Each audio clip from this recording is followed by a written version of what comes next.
अध्याय 8 महात्मा गांधी का पत्र। पाठ परिचय। यह पत्र महात्मा गांधी द्वारा अपने पुत्र को लिखा गया है। इस पत्र में महात्मा गांधी ने अपने पुत्र को अच्छी बातें सिखाई हैं। जीवन में कुछ बातों की महत्ता का वर्णन किया है। व्याख्या। इस परिचय में महात्मा गांधी द्वारा अपने पुत्र को लिखा गया पत्र बताया गया है। इस पत्र में गांधी जी ने अपने पुत्र को जीवन के कुछ महत्वपूर्ण और नैतिक सिद्धांतों से अवगत कराया है। उन्होंने यह बताया है कि केवल विद्या और शिक्षा ही महत्वपूर्ण नहीं होती, बल्कि जीवन में सही आचार व्यवहार, कर्तव्य और जिम्मेदारी की भावना भी बहुत महत्वपूर्ण है। महात्मा गांधी ने अपने पुत्र को सादा जीवन जीने और सत्य और अहिंसा के सिद्धांतों का पालन करने की शिक्षा दी है। कठिन शब्दों के अर्थ। सिद्धांत, नियम या विचारों का समूह जो किसी कार्य या उद्देश्य के लिए मार्गदर्शन करता है। आचार व्यवहार, किसी व्यक्ति के जीवन जीने का तरीका, उसकी आदतें और आदर्श। कर्तव्य, किसी कार्य को निभाने की जिम्मेदारी या अधिकार। नैतिक, जो अच्छी, सच्ची और न्यायपूर्ण बातों के अनुसार होता है। प्रिटोरिया जेल, 25 मार्च 1909। प्रिय बेटे, हर महीने एक पत्र लिखने और एक पत्र पाने का अधिकार मुझे मिला है। मेरे बारे में तुम जरा भी चिंता मत करना। मैं पूर्ण रूप से स्वस्थ हूँ। आशा है कि बा अच्छी हो गई होंगी। मुझे मालूम है कि तुम्हारे कुछ पत्र यहाँ आए हैं, लेकिन वे मुझे नहीं दिए गए। फिर भी डिप्टी गवर्नर की भलमनसी से मुझे मालूम हुआ कि बा का स्वास्थ्य सुधर रहा है। मैं अब कुछ तुम्हारे बारे में कहना चाहूँगा। तुम कैसे हो? मैं यह जानता हूँ कि तुम्हें अपनी शिक्षा से असंतोष है।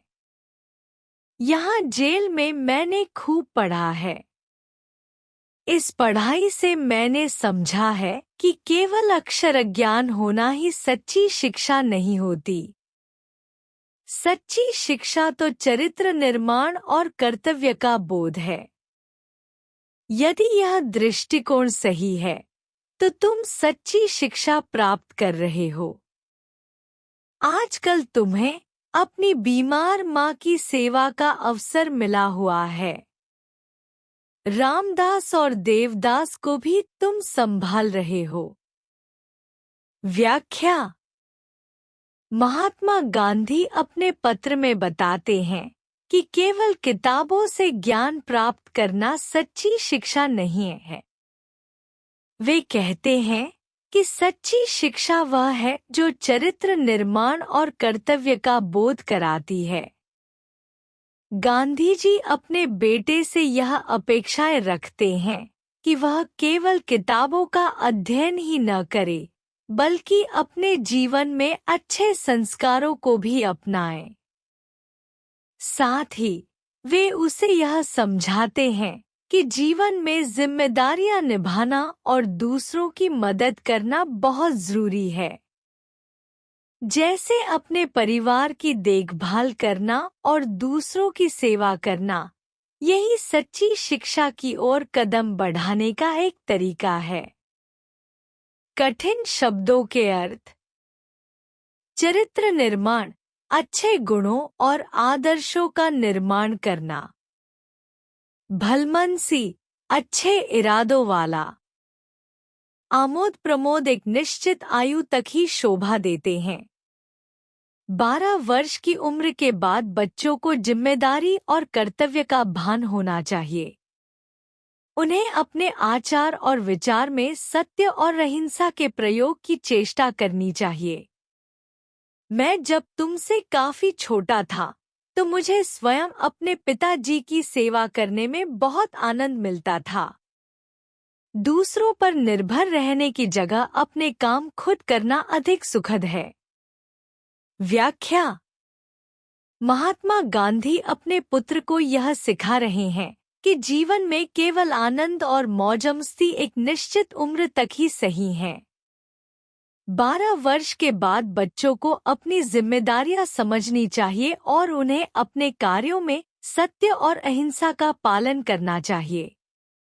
गांधी जी स्वयं ने अपने बचपन में अपने पिता की सेवा की और उसे बहुत आनंद का अनुभव किया। वे यह कहना चाहते हैं कि जीवन में दूसरों पर निर्भर रहने के बजाय खुद अपने काम करना अधिक सुखद और संतुष्टि देने वाला होता है। कठिन शब्दों के अर्थ। आमोद प्रमोद, सुख सुविधाएं, आनंद और मस्ती। कर्तव्य का भान, जिम्मेदारी और अपने कर्तव्यों को समझना। सेवा करना, किसी की मदद करना या उसका ख्याल रखना। बागवानी करना यानी अपने हाथों से जमीन गोड़ना, खुरपी चलाना, निराई करना आदि काम खूब करना। मेरी इच्छा है कि अपने परिवार में तुम एक योग्य किसान बनो। पढ़ाई में गणित और संस्कृत पर पूरा ध्यान देना। भविष्य में संस्कृत तुम्हारे लिए बहुत उपयोगी सिद्ध होगी। व्याख्या। महात्मा गांधी अपने पुत्र को यह सुझाव दे रहे हैं कि बागवानी में काम करने से शारीरिक श्रम और आत्मनिर्भरता की भावना बढ़ती है। वे उसे बताते हैं कि जमीन की देखभाल, खुरपी चलाना और निराई करना महत्वपूर्ण कार्य हैं, जो जीवन में समृद्धि और संतोष लाते हैं। इसके अलावा वे उसे गणित और संस्कृत पर ध्यान देने की सलाह देते हैं, क्योंकि संस्कृत एक प्राचीन भाषा है जो भविष्य में उसे बहुत काम आ सकती है और उससे ज्ञान में वृद्धि हो सकती है। गांधी जी का यह विचार है कि शिक्षा और श्रम दोनों के साथ संतुलित जीवन जीना चाहिए।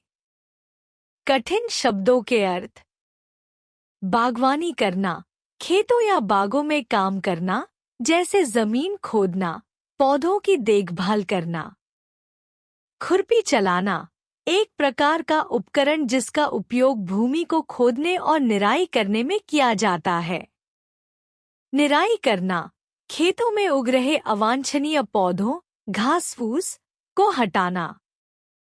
संस्कृत, एक प्राचीन भारतीय भाषा जो वैदिक ग्रंथों और धर्म ग्रंथों की भाषा है।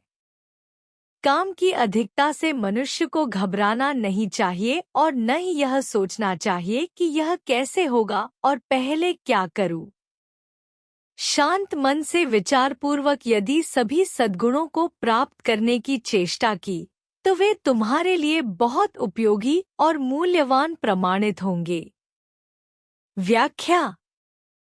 महात्मा गांधी अपने पुत्र को यह संदेश दे रहे हैं कि जीवन में कभी भी काम की अधिकता से घबराना नहीं चाहिए। कभी-कभी हमें यह सोचने की आवश्यकता होती है कि किसी कार्य को कैसे करना है, लेकिन घबराहट या जल्दीबाजी से काम नहीं बनता। गांधी जी का मानना है कि शांत और स्पष्ट विचार के साथ यदि हम किसी काम को करेंगे और सभी अच्छे गुणों जैसे धैर्य, ईमानदारी और मेहनत को अपनाएंगे तो वे हमारे लिए जीवन में बहुत मददगार साबित होंगे। यह सिखाता है कि कठिन परिस्थितियों में भी हमें आत्मविश्वास और धैर्य बनाए रखना चाहिए। कठिन शब्दों के अर्थ। घबराना, डरना या चिंता करना। विचारपूर्वक, सोच समझकर, योजना बनाकर। सद्गुण, अच्छे और सकारात्मक गुण। प्रमाणित, साबित होना, सिद्ध होना। मुझे यह भी आशा है कि तुम रोज नियमपूर्वक प्रार्थना करते होगे। सूर्योदय से पहले उठकर प्रार्थना करना बहुत ही अच्छा है। प्रयत्नपूर्वक एक निश्चित समय पर ही प्रार्थना करनी चाहिए। यह नियमितता तुम्हें आने वाले जीवन में आगे चलकर बड़ी सहायक सिद्ध होगी। व्याख्या। महात्मा गांधी अपने पुत्र को प्रार्थना की महत्ता के बारे में बता रहे हैं। वे यह चाहते हैं कि उनका बेटा रोज नियमित रूप से प्रार्थना करे और सूर्य उगने से पहले उठकर प्रार्थना करना आदत बनाए।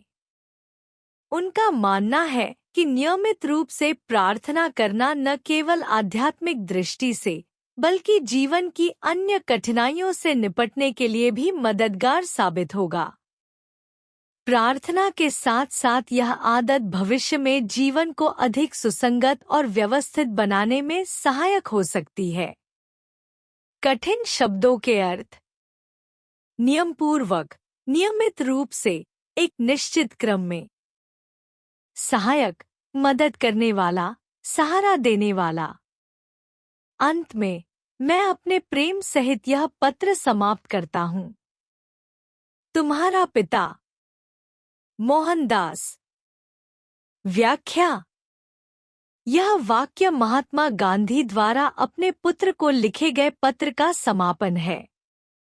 महात्मा गांधी अपने पत्र में जो भी सलाह और आशीर्वाद देते हैं, उसके बाद वे अपने प्रेम और स्नेह के साथ पत्र समाप्त करते हैं।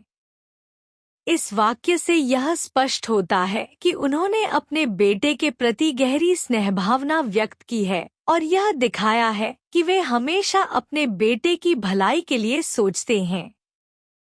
तुम्हारा पिता लिखकर उन्होंने अपने रिश्ते की प्रगाढ़ता और स्नेह को बल दिया है। कठिन शब्दों के अर्थ। प्रेम, स्नेह, प्यार। समाप्त करना, खत्म करना, पूरा करना। आशीर्वाद, अच्छे और शुभ कार्यों के लिए शुभकामनाएं। संदेश। इस पत्र से हमें संदेश मिलता है कि हमें कभी भी किसी काम से घबराना नहीं चाहिए। दूसरों पर निर्भर रहने की जगह अपना काम खुद करना अधिक सुखद होता है। व्याख्या। इस पत्र से हमें यह संदेश मिलता है कि हमें किसी भी कार्य से घबराना नहीं चाहिए, चाहे वह कितना भी कठिन क्यों न हो। महात्मा गांधी ने अपने पत्र में यह बताया कि दूसरों पर निर्भर रहने की बजाय हमें खुद अपने कामों को करना चाहिए। इससे न केवल आत्मनिर्भरता आती है, बल्कि हमें संतुष्टि और खुशी भी मिलती है। इस प्रकार अपने कार्यों को पूरी मेहनत और दृढ़ निश्चय से करना जीवन में सफलता और संतोष की कुंजी है। निष्कर्ष, समरी। महात्मा गांधी द्वारा अपने पुत्र को लिखा गया यह पत्र सच्चे जीवन मूल्यों और आत्मनिर्भरता के महत्व को समझाता है। पत्र में गांधी जी ने बताया है कि सच्ची शिक्षा केवल अक्षर ज्ञान नहीं है, बल्कि यह चरित्र निर्माण और कर्तव्य बोध है। उन्होंने अपने पुत्र को माँ की सेवा, छोटे भाइयों की देखभाल और जीवन में सत्य व अहिंसा के सिद्धांतों का पालन करने की सीख दी। गांधी जी ने बागवानी जैसे व्यावहारिक कार्यों के महत्व पर बल दिया और संस्कृत व गणित पढ़ने की आवश्यकता को रेखांकित किया। उन्होंने शांत और विचारशील मन से कार्य करने और नियमित प्रार्थना की आदत डालने पर जोर दिया। पत्र के अंत में गांधी जी ने आत्मनिर्भरता और जिम्मेदारी को अपनाने की सलाह दी। मुख्य संदेश, मेन मैसेज। सच्ची शिक्षा। शिक्षा का असली उद्देश्य चरित्र निर्माण और कर्तव्य बोध होना चाहिए, न कि केवल अक्षर ज्ञान। आत्मनिर्भरता। दूसरों पर निर्भर रहने की बजाय अपने कार्य स्वयं करने चाहिए। कर्तव्य बोध। परिवार और समाज के प्रति अपनी जिम्मेदारियों को समझना और उन्हें पूरा करना आवश्यक है। प्रार्थना और अनुशासन। नियमित प्रार्थना और अनुशासित जीवन व्यक्ति को मानसिक और आध्यात्मिक रूप से मजबूत बनाता है। कार्य के प्रति सकारात्मक दृष्टिकोण। किसी भी कार्य को लेकर घबराना नहीं चाहिए। शांत और विचारपूर्ण तरीके से उसे पूरा करना चाहिए। प्रकृति से जुड़ाव। बागवानी जैसे व्यावहारिक कार्यों के जरिए प्रकृति से जुड़ने का महत्व समझाया गया है।